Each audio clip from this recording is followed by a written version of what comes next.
ಬೇರೆ ತಾಲೂಕಿನ ನವಲಗುಂದ ತಾಲೂಕಿನಲ್ಲಿ ಸುಮಾರು 150 ಕೋಟಿ ರೂಪಾಯಿಗಳು ವಿವಿಧ ಅಭಿವೃದ್ಧಿ ಮತ್ತು ಶಂಕುಸ್ಥಾಪನೆ ಕಾರ್ಯಕ್ರಮಗಳನ್ನು ಮಾಡ್ತಾ ಇದ್ದೀವಿ.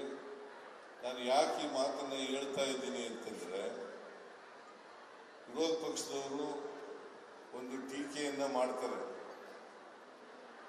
ಗ್ಯಾರಂಟಿ ಯೋಜನೆಗಳನ್ನು ಜಾರಿಗೆ ತಗೊಬಂದ ಮೇಲೆ ರಾಜ್ಯ ಸರ್ಕಾರದಲ್ಲಿ ದುಡ್ಡಿಲ್ಲ, ಅಭಿವೃದ್ಧಿ ಕೆಲಸಗಳೆಲ್ಲ ನಿಂತು ಹೋಗ್ಬಿಟ್ಟಿದ್ದಾವೆ ಅಂತಕ್ಕಂಥ ಆರೋಪವನ್ನು ನಮ್ಮ ಮೇಲೆ ಮಾಡ್ತಾರೆ. ಇದು ಸುಳ್ಳು ಆರೋಪ ಅಂತಕ್ಕಂಥ ಮಾತುಗಳನ್ನು ಈ ಸಂದರ್ಭದಲ್ಲಿ ಹೇಳಲಿಕ್ಕೆ ಬಯಸ್ತಾ ಇದ್ದೇನೆ. ತಾವೆಲ್ಲ ತಿಳ್ಕೋಬೇಕು, ಸುಳ್ಳು ಆರೋಪಗಳನ್ನು ಮಾಡೋದ್ರಲ್ಲಿ ಭಾರತೀಯ ಜನತಾ ಪಕ್ಷದವರು ನಿಶ್ಚೀಮರು ಅಂತಕ್ಕಂಥ ಮಾತುಗಳನ್ನು ಹೇಳಲಿಕ್ಕೆ ಬಯಸ್ತಾ ಇದ್ದೇನೆ. ಈಗ ಕಳಸಾ ಬಂಡೂರಿ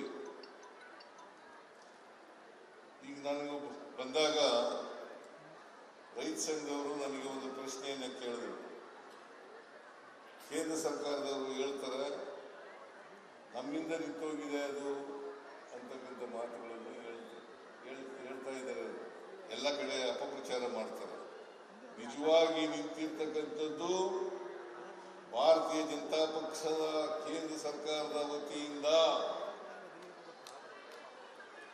ನಮ್ಮ ನೀವೆಲ್ಲರೂ ಕೂಡ ಇಲ್ಲಿದ್ದೀರಿ, ದಯಮಾಡಿ ತಿಳ್ಕೋಬೇಕು.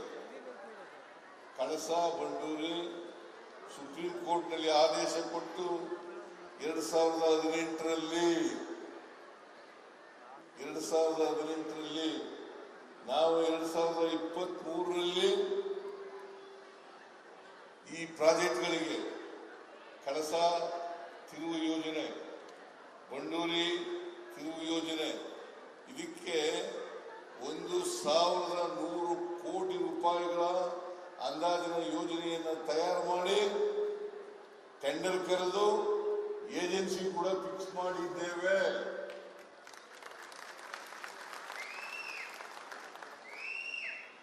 ನಾವು ಕಾಯ್ತಾ ಇದ್ದೇವೆ. ಕೇಂದ್ರ ಸರ್ಕಾರದ ಅರಣ್ಯ ಇಲಾಖೆಯಿಂದ ಅನುಮತಿ ದೊರೆತ ತಕ್ಷಣವೇ ನಾಳೆ ಕೊಟ್ಟರೆ ನಾಳಿಂದೇ ಕೆಲಸ ಪ್ರಾರಂಭ ಮಾಡ್ತೇವೆ.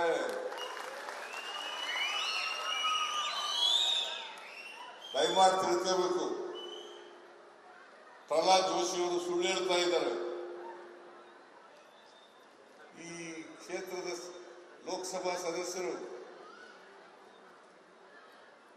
ಕೇಂದ್ರದಲ್ಲಿ ಮಂತ್ರಿ, ಅವರು ಹೇಳ್ತಾರೆ ನಾವು ಕಳಸಾ ಬಂಡೂರಿ ರಾಜ್ಯ ಸರ್ಕಾರದಿಂದ ನಿಂತೋಗಿದೆ ಅಂತಕ್ಕಂಥ ಸುಳ್ಳು ಪದಗಳನ್ನು ಹೇಳ್ತಕ್ಕಂಥ ಕೆಲಸವನ್ನು ಮಾಡ್ತಾರೆ. ಆದರೆ ನಿಜವಾಗಿ ಕೇಂದ್ರ ಸರ್ಕಾರದಿಂದ ಅರಣ್ಯ ಇಲಾಖೆಯಿಂದ ಅನುಮತಿ ನಮಗೆ ದೊರಕಬೇಕು. ಗೋವಾದಲ್ಲಿರ್ತಕ್ಕಂಥ ಸರ್ಕಾರನೂ ಕೂಡ ಅವ್ರದೇ, ಬಿಜೆಪಿ ಸರ್ಕಾರ, ಕೇಂದ್ರದಲ್ಲಿ ಬಿಜೆಪಿ ಸರ್ಕಾರ, ಈ ಭಾಗದ ಮಂತ್ರಿ, ಈ ಭಾಗದ ಪ್ರತಿನಿಧಿ ಪ್ರಕಾಶ್ ಜೋಶಿಯನ್ನು ಪ್ರಹ್ಲಾದ್ ಜೋಶಿ ಯಾಕೆ ಸುಳ್ಳು ಹೇಳ್ತಾ ಇದ್ದೀರಿ?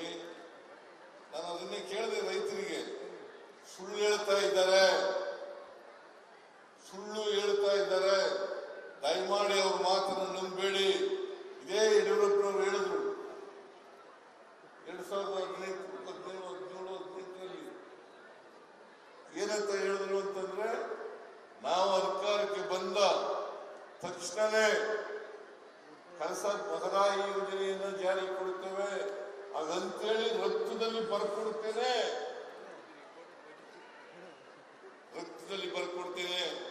ಅದಾದ್ಮೇಲೆ 2 ವರ್ಷ ಯಡಿಯೂರಪ್ಪನವರು ಮುಖ್ಯಮಂತ್ರಿ ಆಗಿದ್ರು.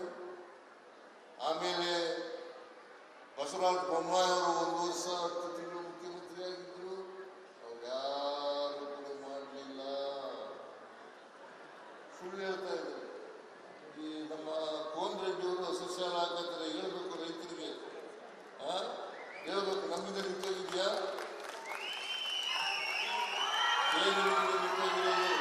ಜೋರಾಗಿ ಹೇಳ್ಬೇಕು.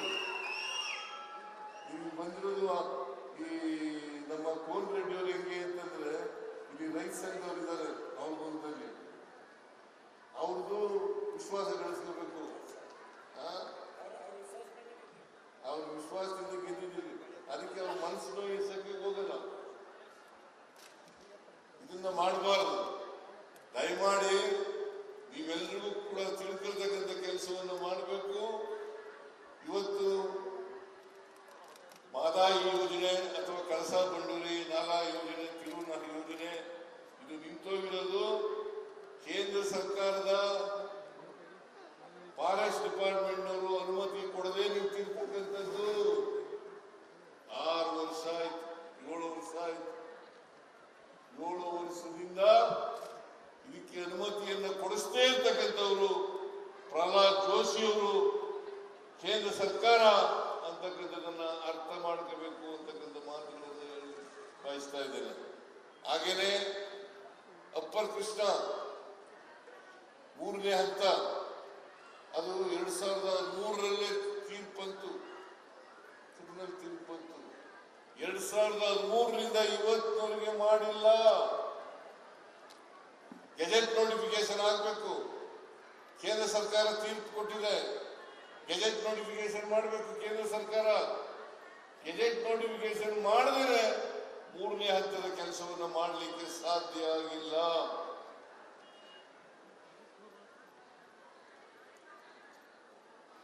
ತಾವು ಅರ್ಥ ಮಾಡ್ಕೊಳ್ತೀವಿ ಅಂತಕ್ಕಂಥ ಮಾತುಗಳನ್ನು ಈ ಸಂದರ್ಭದಲ್ಲಿ ಹೇಳಲಿಕ್ಕೆ ಬಯಸ್ತಾ ಇದ್ದೇನೆ. ಅದರಿಂದ 3ನೇ ಹಂತದ ಕೃಷ್ಣಾ ಮೇಲ್ದಂಡೆ ಯೋಜನೆ ನಿಂತಿರ್ತಕ್ಕಂಥದ್ದು ಕೇಂದ್ರ ಸರ್ಕಾರದಿಂದ. ಅವರು ಸುಪ್ರೀಂ ಕೋರ್ಟ್ನಲ್ಲಿ ಒಂದು ಅಫಿಡವಿಟ್ ಹಾಕಬೇಕು. ಸುಪ್ರೀಂ ಕೋರ್ಟ್ ಮುಂದೆ ಅಫಿಡವಿಟ್ ಹಾಕಬೇಕು. ಏನಂತಪ್ಪ ಅಂತಂದ್ರೆ ಗೆಜೆಟ್ ನೋಟಿಫಿಕೇಶನ್ ಮಾಡ್ತೀವಿ, ನಮ್ದು ಯಾವುದೇ ತಕರಾರಿಲ್ಲ. ತಕರಾರಿರ್ತಕ್ಕಂಥದ್ದು ಮಹಾರಾಷ್ಟ್ರದಿಂದ ಅಲ್ಲ, ತಕರಾರಿರ್ತಕ್ಕಂಥದ್ದು ತೆಲಂಗಾಣ ಮತ್ತು ಆಂಧ್ರ ಅವರಿಬ್ಬರ ನಡುವೆ ಇರ್ತಕ್ಕಂಥ ಜಗಳ. ನಮಗೂ ಅದಕ್ಕೂ ಸಂಬಂಧ ಇಲ್ಲ. ಅವ್ರಿಗೆ ಅಲಾಟ್ ಮಾಡಿರ್ತಕ್ಕಂಥ ಹಂಚಿಕೆ ಆಗಿರ್ತಕ್ಕಂಥ ನೀರನ್ನ ಅವ್ರು ಎಷ್ಟೆಷ್ಟು ಪ್ರಮಾಣದಲ್ಲಿ ಹಂಚ್ಕೋಬೇಕು ಅಂತಕ್ಕಂಥದ್ದು ಸುಪ್ರೀಂ ಕೋರ್ಟ್ನಲ್ಲಿ ಇದೆಯೇ ಹೊರತು ಮಹಾರಾಷ್ಟ್ರ ನಮಗೆ ಅಥವಾ ತೆಲಂಗಾಣ ಆಂಧ್ರ ಇದಕ್ಕೆ ನಾವು ಇಲ್ಲ ಅಂತಕ್ಕಂಥ ಮಾತುಗಳನ್ನು ಈ ಸಂದರ್ಭದಲ್ಲಿ ಹೇಳಲಿಕ್ಕೆ ಬಯಸ್ತಾ ಇದ್ದೇನೆ. ಅದರಿಂದ ಇದು ಕೂಡ ಕೇಂದ್ರ ಸರ್ಕಾರದಲ್ಲೇ ಇರ್ತಕ್ಕಂಥದ್ದು. ಆಮೇಲೆ ಇದ್ಯಾವುದು ನಮ್ಮ ಬ್ಯಾಲೆನ್ಸಿಂಗ್ ರಿಸರ್ವಾಯರು ಅಲ್ಲ ಬೆಂಗಳೂರಿನ ಹತ್ರ ಇದೆಯಲ್ಲ, ಮೇಕೆದಾಟು ಸುಪ್ರೀಂ ಕೋರ್ಟ್ನವರು